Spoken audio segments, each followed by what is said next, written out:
You see me now, I'm in pretty good shape. 12 years of service, 4 tours, 1 bit of shrapnel in my hip, but yeah, pretty good shape I'd say. But that wasn't always the case. Back in Rochester, when I was a young buck, I had myself a temper. Like a raging bull. I mean it though. People got hurt, things got broke. I was lucky I didn't end up behind bars or on the floor of one with a knife in my belly. I only showed up at the recruitment office to prove a point. Some guy in a uniform stopped me in the street, asked me if I was going to sign up, make a difference. I gave him this long stare, and he took it. He said to me, "Son, it would be a waste of yourself if you did not show." And then he bet me I didn't have it in me to show up. So, 12 years on, I'm still proving him wrong. So you're in boot camp, and you learn how to take care of things. You learn how to focus on things. You learn the importance of structure and routine, and all that noise in my head gets turned down some. And I realize that when I really want something, I can tune in like a dial on a radio. Next, combat training, you learn trust. Communication. You find out how your mind works when you and your buddies are in a world of pain and there's nothing but your guts to get you out of it. It's fair to say that I felt love for the first time. Like a vulnerability. I mean, I thought I loved my mom and dad, but the way I felt about me and my buddies was deep. I trusted them with my life and them me. We all knew it. Like a strength, we all believed in each other. We know each other like we could read our minds. It's a bond of honor and it goes beyond blood. So this story, it starts with a young angry boy, but by the time my boots landed in Iraq, I was a man. My mind sharp, my body fit, my heart true. My meaning in life was certain.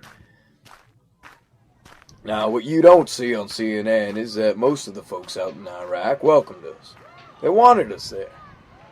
You know, they were Muslims, brown skin, rags on their heads. And there's me, young white Buck Benji from Rochester, raised on Coca-Cola and Captain Crunch. It don't matter, though. Those differences are just that. They welcomed us into their homes, offered us their food. Hell, they wanted us to tool them up and come smash things with us. But you don't ever get to know that from no newspaper. Ain't no reporter gonna write you a story about people being kind to us. So I'd been there 2 weeks. It's hot as fuck, and I'm thinking, let's get this done as quick as we can. When you're on tour, it's a thought that goes through your mind like a tick-tock magnet. I'm gonna live this one through. Oh, my buddy's gonna make this one through. Will I ever put my boots back on home soil again?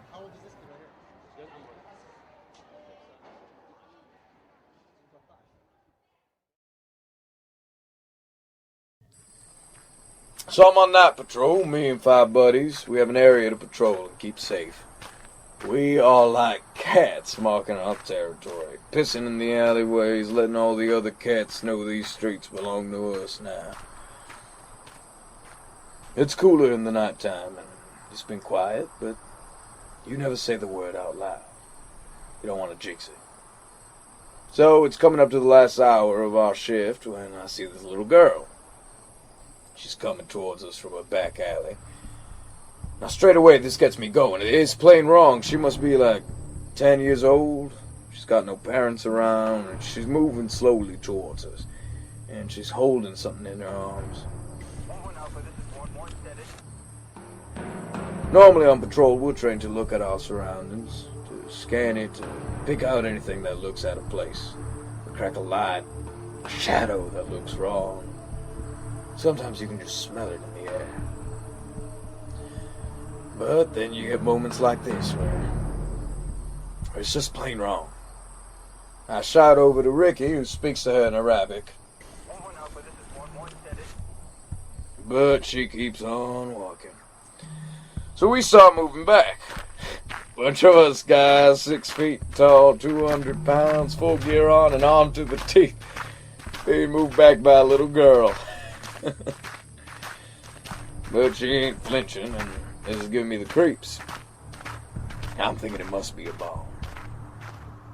There's some bad guys nearby watching us, waiting for us to make a move. This is it. This is how shit goes down. Like a game of chess. This is their move. And they are waiting for us to respond before they make the next move. They have the advantage. They know their moves. They know these streets, and they have a weapon we did not anticipate. The girl. We go back, and we keep shouting, but she's not stopping. So we have to make a move, and this is it. I call it. Normally, protocol is this. We have a suspect. No responsive posing threat. We eliminate or neutralize the threat. We're trained to do that, but we ain't trained for no little girl scenario. So I call the play. I tell the guys, cover me. I'm gonna talk to her. You see her drop anything, any sign, and you start shooting. The guys know me. They know this is high risk. They know I'm playing with our lives now. But they back me up. So I go towards her. I put my hands up. Rick is still yelling at her, but it's just me and her. I see the whites of her eyes. If she's gonna strike, it's coming any second now. I'm in the blast zone if she pulls a pin or she's wearing a vest, but I know my buddies are safe at this distance. 20 feet I see her. Thin body, the black hair, and I see her scrawny hands shaking. And I think she's holding in her lap. It's a piece of paper. 10 feet. I am fucked now, totally dead. I'm all in now. They call my bluff and I am toast. I say to her, hey, what's your name? I'm Benji. Can I help you? You speak English? 5 feet. I see her totally up close now. She's a tiny little thing. She's got dirt all over her brown skin, and she looks like she needs a steak ASAP. Our eyes meet, and I see that she's scared. Now, I'm trying real hard now to hold my focus. I'm thinking, what's their move? How do I play this? And as I'm thinking this, I'm staring into her eyes, trying to get a read on her. It happens real quick. Kind of like... She makes a move. She moves to give me the paper she's holding. And I got Ricky and the boys yelling behind me, and I've got my hands up. Not sure if I'm about to die right here, but I trust my gut instinct, and I call it again. Stand down! Stand down, I shout. Ain't seen no bomb yet, and I ain't hurt no little girl. 2 feet. She holds the paper, and it's shaking from the bones, rattling. And I reach my hand out to receive it. Our hands touch for just a moment, and I look her in the eyes. She's terrified of me. I can see it, and she knows it, too. She knows I don't want this shit to go bad. She knows I'm scared, too. I look at the paper, and it's a picture. Red, white, and blue. Stars and stripes. And there's a little girl in this picture with a yellow dress on and brown skin, dark hair. She's thin. She's little, but she's got a big old smile on her face. This for me, I say.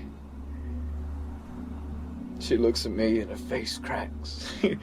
She gives me like a quarter smile, and I see her teeth in the dark of the night, and she nods at me. Well, hell, thank you, sweetheart. That's awful kind of you to do that for me. I see her face, and I know she don't know what I'm saying. I look to turn around at Ricky and the boys to show them, and that was it. It was a signal to... That was the signal. They make their move. I knew it as soon as I saw Ricky's face. He was staring right past me. And I hear the bullets start flying past my ears till one of them hit me in the hip. And I dropped down to the floor like a sack of spuds. Now all this is happening in just a few moments, and there's some things I know and some things I don't. I know I blame myself for Ricky losing his life that night. I know that I was wrong to reach out to that little girl. I should have never let it get to that. I lost control of the situation. I put us all at risk. I know that I'm lucky I got hit. That bullet, it took me to the ground, saved my life being that low.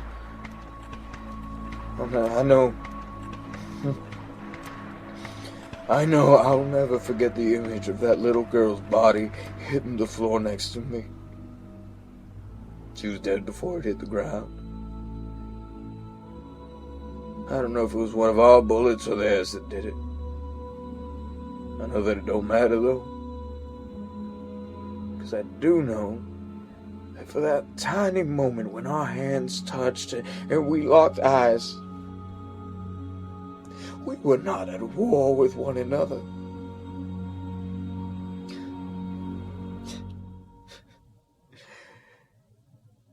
You want to see the picture, sir?